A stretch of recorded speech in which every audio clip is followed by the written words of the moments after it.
we're going to discuss attention. And I want you to think of a time that you've been in a setting where you've wanted and needed to focus. Maybe school, maybe work, maybe even at home, maybe even while playing a sport. And there's been distractions, sounds around, something fell, someone making noises, someone goofing off or joking around, some distraction.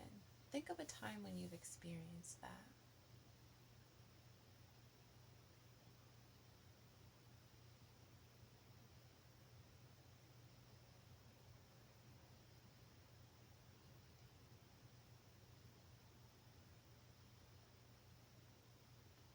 Well, it may have brought up some frustrations or maybe irritation.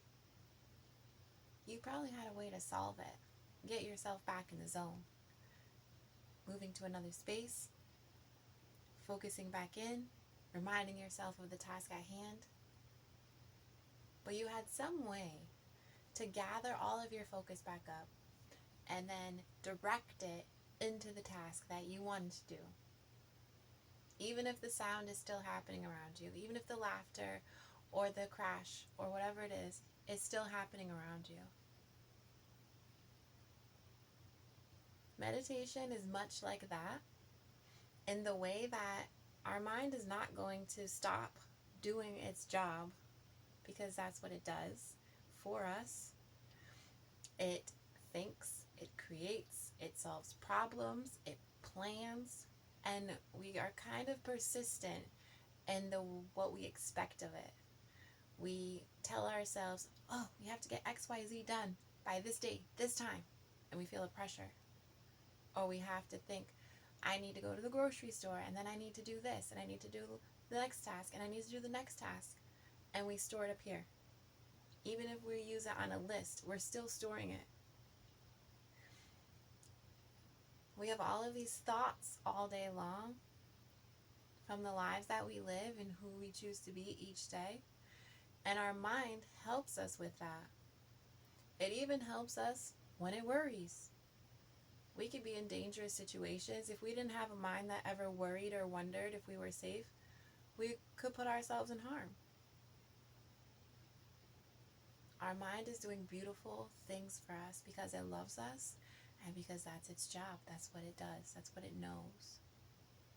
And so while mind is thinking and planning and creating, while we're trying to be still, while we're trying to be quiet, there are things we can do to help gather up all of our focus and direct it into our meditation. So when we meditate, we should pick a focal point. And that is what we're always going to go back to every time we realize our mind has started doing something else.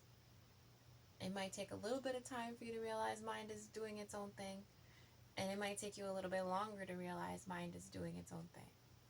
But at whatever point that you realize mind has begun thinking or wandering or planning, you can bring yourself back to your focal point and direct your attention and your energy and your breath back into the body.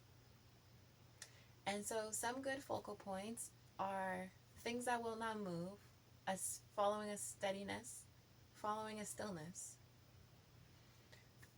A spot on the floor when you take a downward gaze, somewhere about in front of you, your legs, front of your body.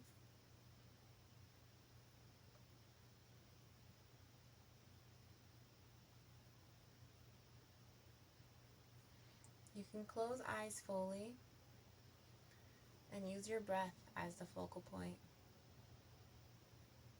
Notice your in and your out.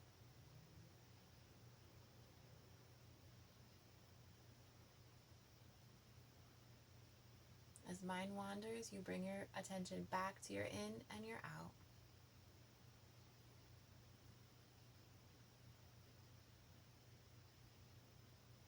It could be a picture, it could be a spot on the wall. Anything that allows you to bring your attention and your focus back to that focal point and your gaze turned back inward. And you can do that as many times as it takes. If you've done it once, you've redirected your mind back into your body one time during your meditation, it was a good, successful process. If you've had to do that 30 times during your meditation, it was still a good, successful process.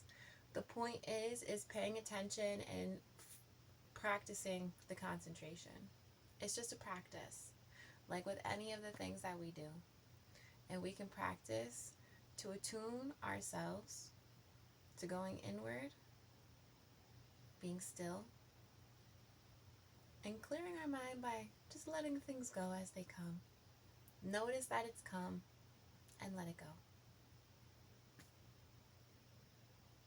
How do you practice attention? And where do you notice you use your attention during the day? And how do you bring your attention back? Not just in meditation.